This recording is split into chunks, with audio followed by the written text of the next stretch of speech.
Now, there is a common idea in our culture that if you can improve your self-esteem, this is the key to living a better life. Now, I don't think that's true. I think that actually is a toxic idea that sets people up for a fall. So I'm going to explain this today. You see, so what we need to look at is what is self-esteem? So what happens is it means that I have a self that I esteem, or I have a self that I like. But how does this self come about? Well, let's imagine that I do something competently. Now, doing something competently is a very, very good thing, because if I do something competently, I see a good result. But so if, for example, I do something well, it's absolutely true and factual, isn't it, that I've done something well, and because I've done something well and it's produced a good result, it's very, very useful. But does that make me a better person? Does that allow me to have an idea of myself that I can get inflated about? Well, yes, that's what happens. Because I perform competently, it is quite possible for me then to turn towards myself and go, am I good or am I good? Now, so what happens is when I'm successful at certain actions, there will be a feeling of self-satisfaction or self-inflation, which we call self-esteem. Now, there's a problem with this, because you see, this feeling of inflation, this feeling of being full and blown up, is like a balloon. It's like a big balloon. And what happens when you blow balloons up? They get popped. You see, if the basis of my self-esteem is performance, in other words, I perform well, then I feel good about myself.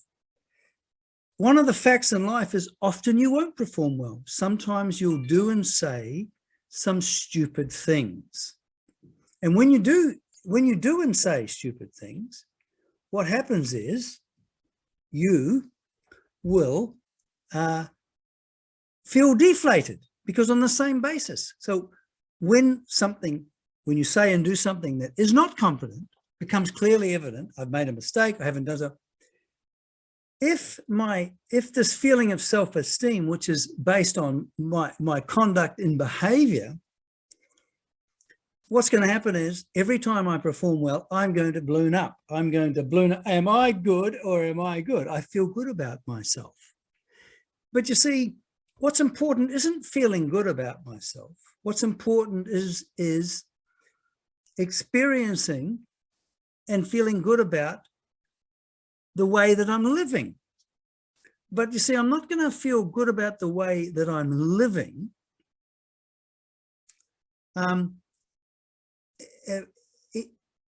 by having a nice feeling about myself. The way I feel good about the way I'm living is that when I start to live rightly in the right way, I start to feel that my living, my daily life has value. This is not self-esteem though. This is an objective feeling that I'm relating in the right way. So we have this situation where we think that if I do well, I can feel good about myself. Well, the problem of if my feeling good about myself depends on my competence or my actions, every time I don't or act incompetently, I'm going to feel bad about myself. So I'm going to have a yo-yo life. I'm going to feel good one moment, bad the other day. Good one moment, bad the other day. Now, this is not saying that feeling bad about myself is a pleasant experience. It's incredibly painful having the experience that I'm a loser, that I'm no good, and all of this sort of stuff, what people genuinely call negative self-esteem. I think the profound error is that people believe in these days that if you're suffering from this experience of I'm no good, I'm a useless loser, which is a self-notion, that what we've got to do is we've got to go to the opposite. So we have another self-notion that's more positive. But what I'm suggesting is, how about we shift completely away from my feelings about myself? Because my feelings about myself don't really have much to do with how I'm living my daily life.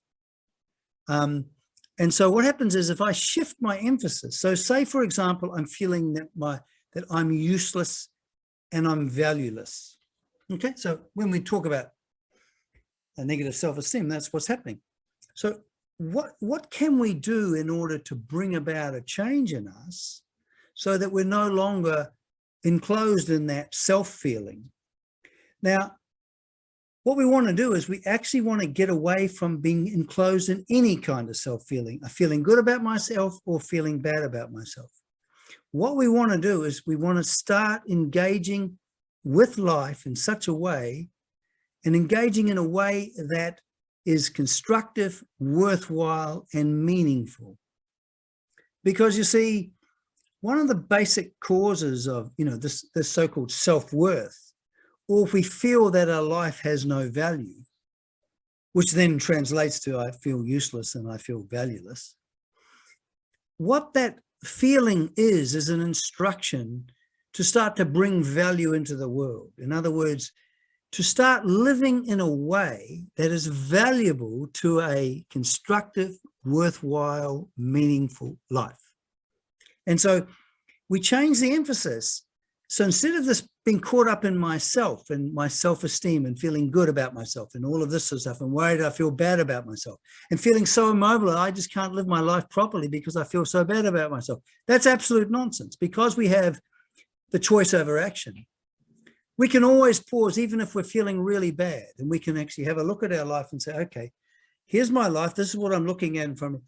What can I actually do in terms of action to make my life more worthwhile? In other words, more valuable, to make my living, the very active living which is going on every day, can I make that living more valuable? And you see, because the more valuable it becomes, the more you'll value your life. And you see, because this is the idea, is that the thing is that we don't want to let ourselves off the hook and say, oh, well, I can't help it. I can't help how I act because I feel so bad about myself and I become totally immobilized. No. What we actually have to do is up our game. And we know this. We know that if we don't up our game, our life doesn't change. And really, the only thing that goes on the scoreboard is how I act, what I say and do, and how I say and do. But so when we're looking at human life, what is a constructive, productive human life? That's what we need to look at. And does a constructive, worthwhile and meaningful life depend upon my self-esteem? Absolutely not. Because I can do constructive acts if I'm feeling bad about myself. I can do constructive acts if I feel good about myself. What I've got to do is I have to have a relation to life where irrespective of how I feel, I need to be on task. Now, what do I mean by being on task? Well, the very fact that I'm a human being, one of the first major tasks is that I'm born into a social world, a world of a life with other people. I've got no choice about this. This is just simply one of the factors, one of the realistic factors of life. If I am to live happily and successfully, I must learn how to relate to people well, to be able to form intimate bonds with other human beings, to relate happily. But how do you relate happily? By getting people to like you and admire you? No, that's not relating happy. That's a craving. That's an infantile craving. The way that I relate well to other people is I have to bring value to the relationship. I have to bring value to the relationship. In order to bring value, I first of all have to see what's going on. So this has nothing to do with self-esteem. This has to do with the understanding of what does life require of me. Now, I may not like the fact that I've got to get along with other people. I might hate other people. But the fact of the matter is, as a human being, because I'm communal by nature, if I don't learn how to commune well with other human beings, I will feel alienated and I will feel feel a deep self-dissatisfaction because I'm not connected in the right way. So how do you connect in the right way to other human beings? Well, it's quite simple, really, is that every day you come into contact with human beings. Now, but you've got set ways of dealing and relating to human beings. You've got habitual patterns of saying and doing and how you say and do with other human beings. So if you want to, first of all, transform your life, you first of all have to transform the way you relate to everybody. And that way of relating has to be constructive and worthwhile. And what I mean by constructive, it's got to be something that builds up a life, a happy relationship, a harmonious relationship. So if I attack people, if I just express my hostility because I feel like it, that's quite destructive. It's not constructive. It's not worthwhile. But as I begin to communicate in more constructive and more helpful ways, I will find that my way of living now becomes valuable. It becomes worthwhile. It's not in my head. It's nothing to do with self-esteem. It's that I am relating in the right way. In other words, I'm being aware of what's happening and I'm responding in the best possible way, in accordance to my higher sense of right. And when I do that, by upping my game, what happens is the quality of my experience changes. And why does it change? Because I'm no longer self-occupied. I'm no longer occupied with my feelings. How am I feeling? I'm feeling bad about myself. We've got no real control over the feelings. But when I start to live in a right and proper manner, in other words, and what I mean by that is being aware of what's happening and being aware of what is required, what is needful for that situation and me to respond in the best possible way, then what happens is my way of living becomes valuable to me. Of course it is, because it produces good results. I no longer feel useless because I'm demonstrating to myself a right way of living. Now, it's very interesting that the early Greeks, when they talked about happiness and all that stuff, they didn't consider happiness the one day I'm going to get and become happy. They considered happiness a quality that followed excellent living. And what is excellent living? Well, excellent living with other people is learning to relate happily. How can you be happy with other people if you're not relating happily? So when you're in a situation with anybody, you can make a meaningful contact with another human being. So when I was learning how to do this, I used to go, can I have a cup of coffee, please? And I didn't even look at the person I was getting a cup of coffee from now. But what I did was I started to deliberately reach out. And so I would do this. I'd go, hi, how are you? And I'd look at them. Could I have a cup of coffee, please? So I made sure that I brought value, a friendly contact with another human being, not so that I'd be liked, not so that I could raise my self-esteem, but actually just simply to make a connection with another human being. So happiness is not something that we get or that we arrive at. And a motivation of trying to feel good about myself is not a motivation. The real motivation is wanting to live a fruitful, constructive, and worthwhile life. And we all know what it feels like when we know we're not really acting as we should be acting, when we know that our standard of behavior is quite low. We need to raise the standard of behavior that is demanded of us, because if we raise the standard and we come up to that standard, we feel a sense of integrity and a sense of self-acceptance, not based on some stupid thing called self-esteem, but a self-acceptance based on the fact that I understand that I can live in the right way, and in living in the right way, I start to become happy. So the first aspect of living a meaningful, worthwhile, constructive life is nothing to do with self-esteem.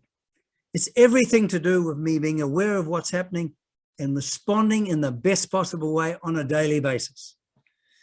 And what's the next thing? Well, family life. Family life is essential for us.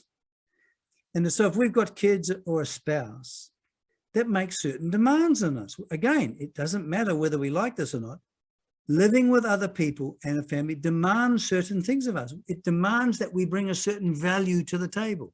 So if we're a husband, it demands that we are loving towards our wife, that we communicate with our children, and vice versa. If we're a wife, to be loving to the husband and bringing love to the children, acting in constructive, beneficial, and helpful ways.